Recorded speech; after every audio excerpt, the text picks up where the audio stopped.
যুদ্ধবিরতির চুক্তি ভেঙে টানা সপ্তম রাতের মতো ইরান ও যুক্তরাষ্ট্রের মধ্যে চলছে পাল্টাপাল্টি আগ্রাসন।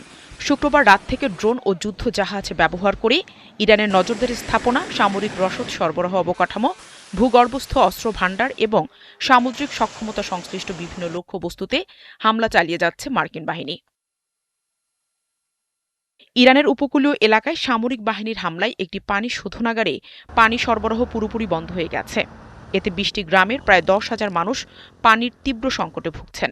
এছাড়া ইরানের দক্ষিণাঞ্চলীয় হরমুজগান প্রদেশে যুক্তরাষ্ট্রের সাম্প্রতিক হামলায় বেশ কয়েকজন বেসামরিক নাগরিক হতাহত হয়েছে। বন্দর আব্বাসেও মার্কিন হামলায় হতাহতের তথ্য পাওয়া গেছে। চলমান অস্থিতিশীল পরিস্থিতির কারণে হরমুজগান, বুশের, খুজিকিস্তান এবং সিস্তান ও বেলুচিস্তান এই ৪টি প্রদেশে একাদশ ও দ্বাদশ শ্রেণীর চূড়ান্ত পরীক্ষা বাতিল করার ঘোষণা দিয়েছে ইরানের শিক্ষা মন্ত্রণালয়। এদিকে যুক্তরাষ্ট্রের হামলার জবাবে বাহরাইন, জর্ডান ও কুয়েতে অবস্থিত মার্কিন সামরিক স্থাপনাগুলোকে লক্ষ্য করে হামলা চালিয়ে যাচ্ছে ইরানের বিপ্লবী গার্ড বাহিনী। গত ২৪ ঘণ্টায় জর্ডানের আকাশ সীমায় ইরানের ৪টি ড্রোন ভূপাতিত করা হয়েছে। জর্ডানের সশস্ত্র বাহিনী জানিয়েছে এতে কোনো হতাহত বা ক্ষয়ক্ষতির তথ্য পাওয়া যায়নি। এছাড়া ইরানের হামলায় কুয়েতের তেল খাতের একটি গুরুত্বপূর্ণ স্থাপনা ক্ষতিগ্রস্ত হয়েছে বলে জানিয়েছে দেশটির রাষ্ট্রায়ত্ত কুয়েত পেট্রোলিয়াম কর্পোরেশন। এতে কয়েকজন আহত হয়েছেন এবং ব্যাপক ক্ষয়ক্ষতি হয়েছে।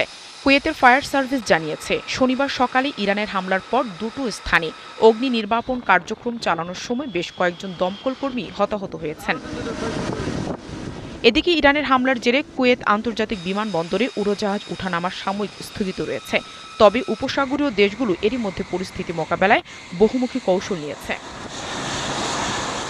গত কয়েক ঘণ্টার মধ্যে বাহরাইনে পঞ্চমবারের মতো বিমান হামলার সতর্কতা সাইরেন বাজানো হয়েছে। ইরানের ড্রোন হামলার আশঙ্কায় দেশটির আকাশ প্রতিরক্ষা ব্যবস্থা সক্রিয় করা হয়, আর বেসামরিক নাগরিকদের নিরাপদ স্থানে আশ্রয় নিতে বলেছে দেশটির স্বরাষ্ট্র মন্ত্রণালয়। নাহিদা রিন্থি, ৭১।